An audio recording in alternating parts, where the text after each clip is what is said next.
بسم اللہ الرحمن الرحیم۔ اللہ کے نام سے شروع جو نہایت مہربان رحم والا۔ معلومات، حج کے مہینے کون سے ہیں؟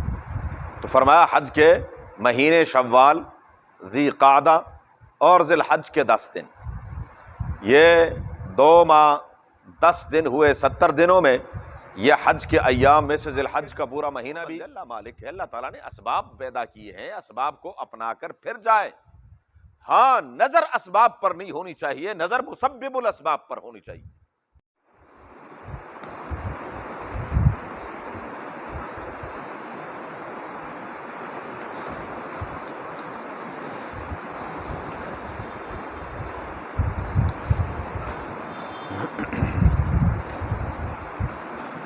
اعوذ باللہ من الشیطان الرجیم، بسم اللہ الرحمن الرحیم۔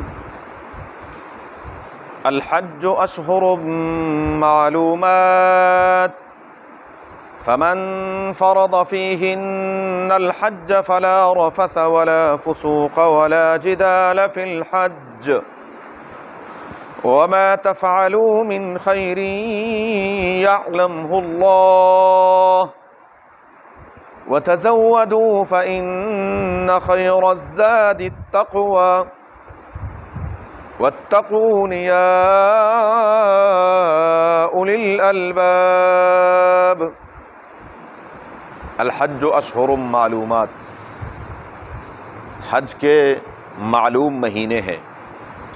فمن فرض فیہن الحج، پس جس نے لازم کیا اپنے اوپر ان مہینوں میں حج، فلا رفث، تو وہ بے پردہ نہ ہو، ولا فسوق، اور نہ ہی وہ کوئی گناہ کا کام کرے، ولا جدال فی الحج، اور نہ ہی حج میں کوئی لڑائی جھگڑا کرے۔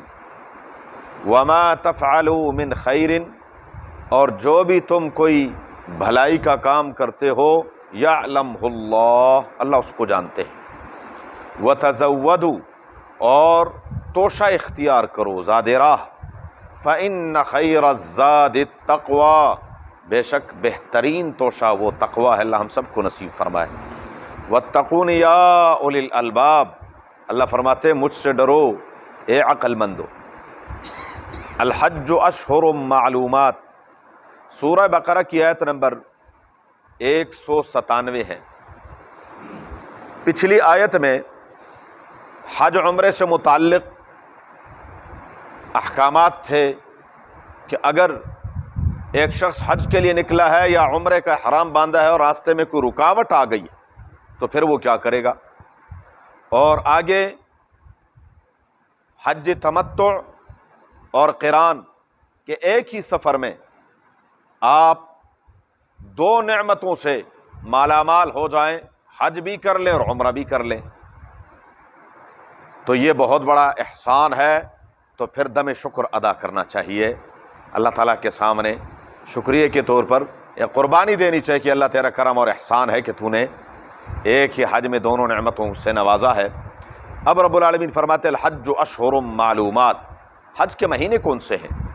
تو فرمایا حج کے مہینے شوال، ذی قعدہ اور ذی الحج کے 10 دن، یہ 2 ماہ 10 دن ہوئے 70 دنوں میں یہ حج کے ایام میں سے ذی الحج کا پورا مہینہ بھی یہ حج کا مہینہ کہلاتا ہے۔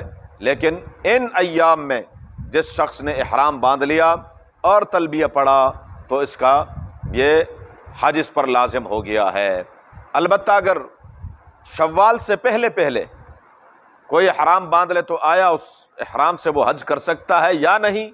تو امام شافعی رحمۃ اللہ علیہ فرماتے ہیں کہ نہیں، لیکن امام ابو حنیفہ رحمۃ اللہ علیہ فرماتے ہیں کہ اگر وہ احرام کے تمام جو حدود اور قیود ہیں ان کی پاسداری کرتے ہوئے حج تک اپنے آپ کو پہنچا دیتا ہے اور وہ حج کر لیتا ہے تو اس کا حج ہو جائے گا۔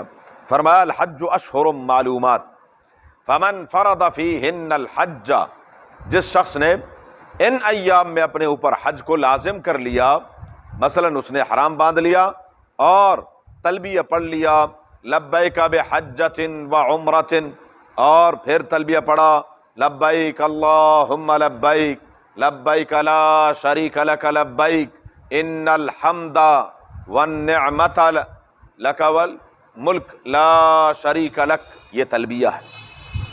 اور ویسے بھی یہ تلبیہ پڑھ لینا چاہیے۔ ہاں ان کے الفاظ پر بندہ غور کرے بڑا مزہ آتا ہے۔ لبیک اللہم لبیک لبیک لا شریک لک لبیک ان الحمد والنعمت لک والملک لا شریک لک، یہ تلبیہ ہے، یاد کر لینا چاہیے۔ اور بعض علماء نے تو لکھا ہے کہ جو شخص شوق سے روزانہ تلبیہ پڑھتا اللہ تعالیٰ اس کی حاضری قبول فرما لیتے ہیں اور حج پر بلا لیتے ہیں، عمرے پر بلا لیتے ہیں۔ تو حاضری لگاتے رہنا چاہیے، ہمارا کام ہے حاضری لگانا، آگے اس کی مرضی ہے، وہ جو چاہے کریں، تو حاضری لگا دینی چاہیے، تلبیہ پڑھ لینا چاہیے۔ بہرحال فرمایا فمن فرض فیہن الحج، اگر حج اپنے اوپر لازم کر لے، حرام باندھ لیا، تو اب احرام کی وجہ سے کئی حلال چیزیں حرام ہو گئی۔ جیسے نماز کے لیے ہم تکبیر تحریمہ کو، یہ جو اللہ اکبر پہلی تکبیر ہم پڑھتے ہیں، اس کو تکبیر تحریمہ کہتے اس لیے ہے کہ انسان پر کیا ہے، کئی حلال چیزیں اب کیا ہو گئی، حرام ہو گئی۔ اب گفتگو کر سکتے ہیں، ہاں چل پھر سکتے ہیں، کھا پی سکتے ہیں، کچھ نہیں، یہ سب کچھ حرام ہو گیا۔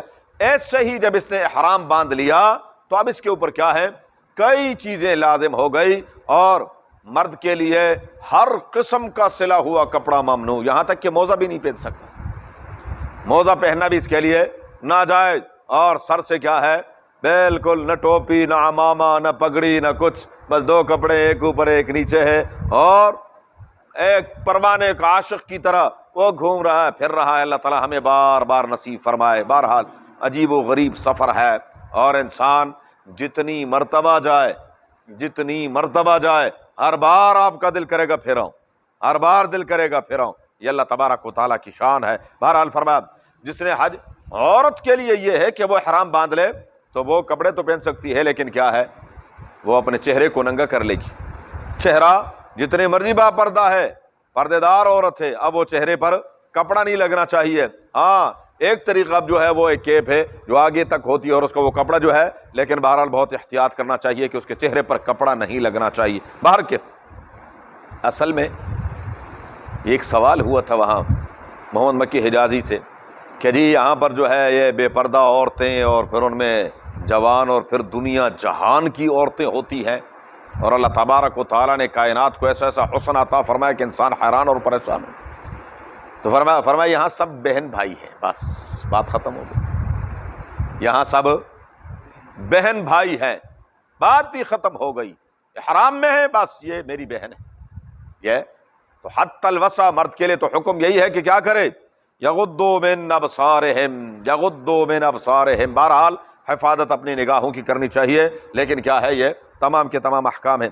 تو فرمایا فلا رفث، رفث بے حجابی کو کہتے ہیں، یہاں اس سے مراد اپنی بیوی کے ساتھ تمام معاملات یعنی شہوانی باتیں کرنا بھی حرام ہے، اس کے ساتھ گفتگو ایسی کرے یا کوئی ایسی بوس و کنار وغیرہ کرے۔ فلا رفث ولا فسوق، فسق کا اطلاق چھوٹے سے چھوٹے گناہ سے لے کر بڑے سے بڑے گناہ پر ہوتا ہے، یعنی ہر قسم کے گناہوں کو اللہ کے بندے اب کیا ہے، آیا بھی کہا ہے حرم محترم، اور پھر ایام بھی کون سے ہیں، ایسے محترم اور انتہائی اللہ تبارک و تعالیٰ کے ہاں معزز اور مکرم مہینے، تو ان مہینوں میں کیا ہے، اب فلا فسوق، چھوڑ دے ہر قسم کی برائیوں کو، ولا جدال فی الحج، ویسے بھی لڑنا جھگڑنا کوئی اچھی بات نہیں ہے، لیکن چونکہ جب پوری دنیا کے انسان آئے ہوں، دو بھائیوں کی طبیعتیں نہیں ملتی، دو بھائی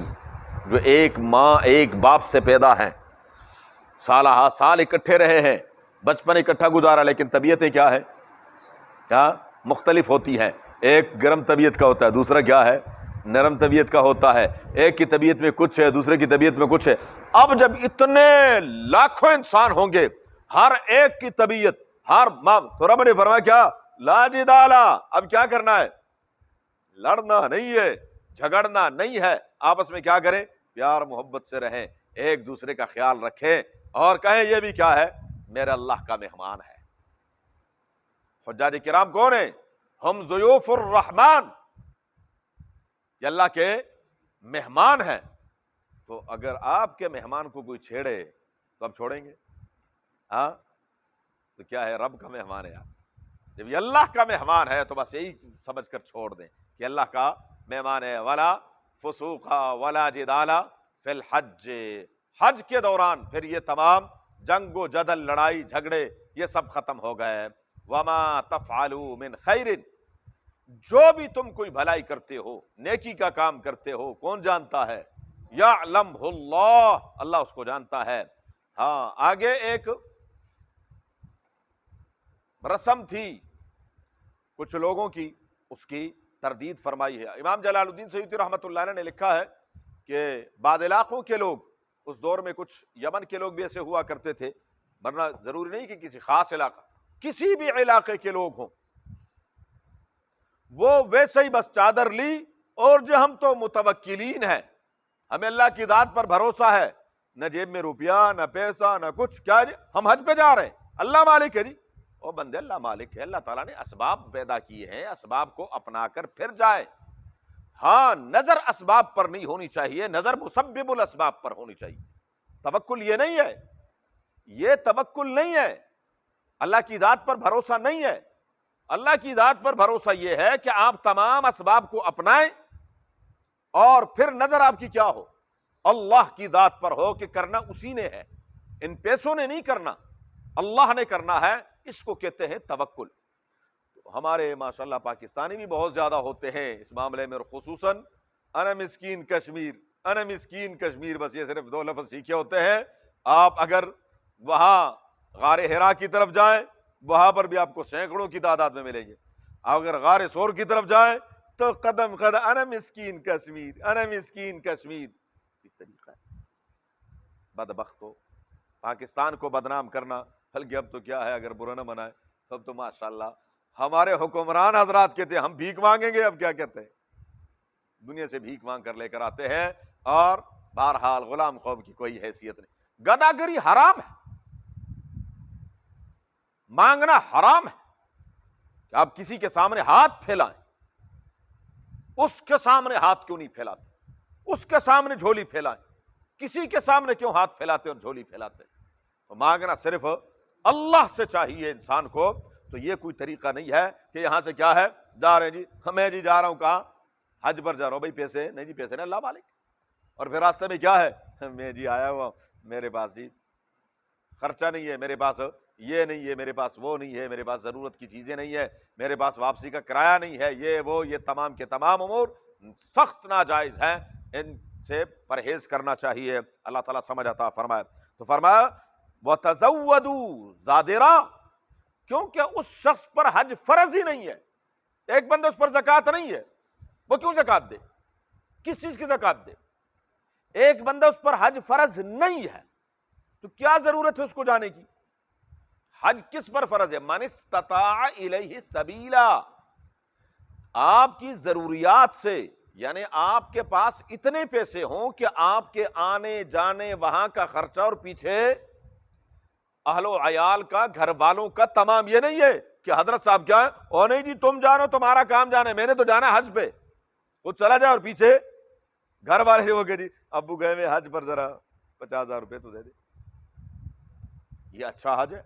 تو یہ کیا ہے، حج پر حج اسی پر فرض ہے جس کے پاس ضرورت سے اس کی ضروریات ساری پوری ہو جائے، اور پھر اس کے بعد وہ کیا کرے، حج کرے۔ تو وَتَزَوَّدُوا، توشہ اختیار کرو، زاد راہ اپناؤ۔ فَإِنَّ خَيْرَ الزَّادِ التَّقْوَى، اور بہترین توشہ کیا ہے؟ تقوی۔ اللہ ہم سب کو نصیب فرمائے، کیونکہ یہ تقوی اس دنیا میں بھی اور آخرت کا جو لمبا سفر ہے اس کے لیے کیا ہے، توشہ یہی ہے۔ فرمایا وَاتَّقُونِ يَا أُولِي الْأَلْبَابِ، اے عقل مندو، عقل والو، اللہ فرماتے مجھ سے ڈرو، مجھ سے ڈرو۔ یہ حج کے احکام ہیں، ان میں کوئی کمی بیشی ہو جائے تو فوراً کیا کرنا ہے، توبہ استغفار کرنا ہے۔ لیس علیکم جناح ان تبتغوا فضلا من ربکم، مزید جاہلیت کے دور کے کچھ ایسے رسم و رواج ان کی تردید فرمائے اللہ تعالیٰ نے انشاءاللہ زندگی رہی تو پھر۔ اللہم صلی علی محمد وعلی آل محمد کما صلیت علی ابراہیم وعلی آل ابراہیم۔ اللهم بارك على محمد وعلى ال محمد كما باركت على ابراهيم وعلى ال ابراهيم انك حميد مجيد. اللهم ارحمنا بالقرآن العظيم، اللهم ارحمنا بالقرآن العظيم، اللهم ارحمنا بالقرآن العظيم، واجعله لنا إماما ونورا وهدى ورحمة يا رب العالمين.